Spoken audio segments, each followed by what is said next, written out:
പെരിന്തൽമണ്ണയിൽ നിന്ന് പുറത്തേക്ക് വന്ന ഒരു സംഭവത്തിന്റെ ദൃശ്യം നോക്കിയേ. പിണറായി ആഭ്യന്തരമന്ത്രി അല്ലാത്തതുകൊണ്ട് കേരളത്തിലെ മാധ്യമങ്ങൾക്ക് വിവാദമല്ല, വാർത്തയല്ല. പിണറായി എങ്ങാനം ആയിരിക്കണമായിരുന്നു ആഭ്യന്തരമന്ത്രി. ദേ, യുവാവിനെ പിണറായിയുടെ സംഘി പോലീസ് തല്ലിച്ചതച്ചേ. വേണമെങ്കിൽ ന്യൂനപക്ഷ വേട്ടയുടെ അവസാനത്തെ ഉദാഹരണമായിട്ട് വരെ ഇതിനെ വ്യാഖ്യാനിച്ചേനെ. പെരിന്തൽമണ്ണയിൽ നടന്ന ഒരു അക്രമ സംഭവവുമായി ബന്ധപ്പെട്ട ദൃശ്യമാണ്.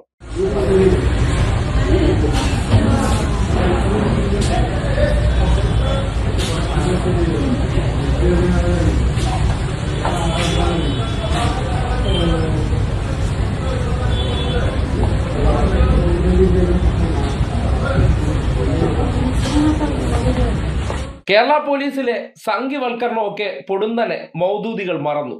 ഇപ്പോ ഈ സംഭവമൊക്കെ നടന്നാൽ അത് മലപ്പുറത്തല്ല, കോഴിക്കോടാണെങ്കിലും ന്യൂനപക്ഷ വേട്ടയുടെ പരിധി വരില്ല. ഇപ്പോ പോലീസുകാരെല്ലാം മാറി. UDF സർക്കാർ അധികാരത്തിൽ വന്നപ്പോൾ ഇന്നലകളിൽ പിണറായിയുടെ പോലീസിലുണ്ടായിരുന്ന മുഴുവൻ പേരെയും പിരിച്ചുവിട്ടിട്ട് അവർ മതേതര പോലീസിനെ പോസ്റ്റ് ചെയ്ത് കഴിഞ്ഞു. കേരളത്തിലെ മാസപ്പടി പറ്റുന്ന മാപ്രകൾക്കും ഇത്തരം ദൃശ്യങ്ങൾ കണ്ടാൽ അതൊന്നും വാർത്തയല്ലാത്തൊരാവശ്യം.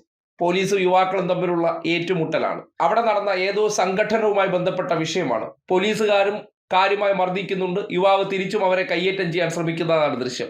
പക്ഷേ ഇതിപ്പോ നമ്മുടെ നാട്ടിൽ ഒരു സർവ്വസാധാരണ വിഷയമാണ്.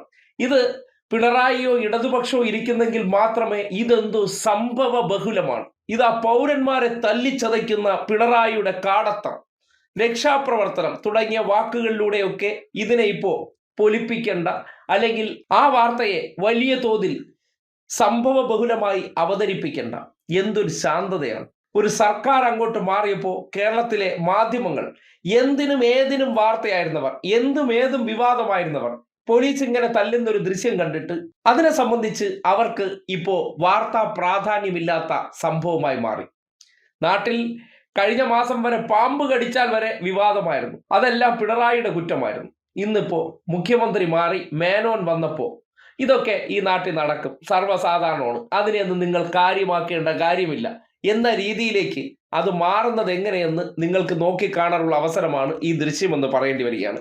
എന്താണ് കേരളത്തിലെ മാധ്യമ സ്ഥാപനങ്ങൾക്കകത്ത് കുത്തി നിറച്ചിരിക്കുന്ന വലതുപക്ഷ മനസ്സുള്ള സവർണന്മാരും അതേ മനോഭാവമുള്ള മൗദൂദികളും ക്രിസംഗികളും എല്ലാം കൂടി ചേർന്ന് രചിക്കുന്ന പല വിവാദങ്ങളുടെയും റിയാലിറ്റി ഇത്രയേ ഉള്ളൂ. ഇത് പിണറായി മാറിയിട്ട് നടന്ന സംഭവമായതുകൊണ്ട് കത്തിക്കയറിയില്ല, അല്ലെങ്കിൽ മീഡിയ കൊണ്ടൊക്കെ ഇതിൽ കിടന്ന് മെഴുകിയേനെ. ഇപ്പോ പോലീസിന് കാടത്തം ഇല്ല, പോലീസിന്റെ അക്രമമില്ല, പോലീസിന്റെ അടിയൊക്കെ എന്ന് പറഞ്ഞാൽ അത് ഗാന്ധിയൻ അടിയായി മാറുന്ന സാഹചര്യത്തിലേക്ക് കാര്യങ്ങൾ എത്തുന്നത് എങ്ങനെയെന്ന് നിങ്ങൾക്ക് കൂടി ചിന്തിക്കാവുന്നതാണ്.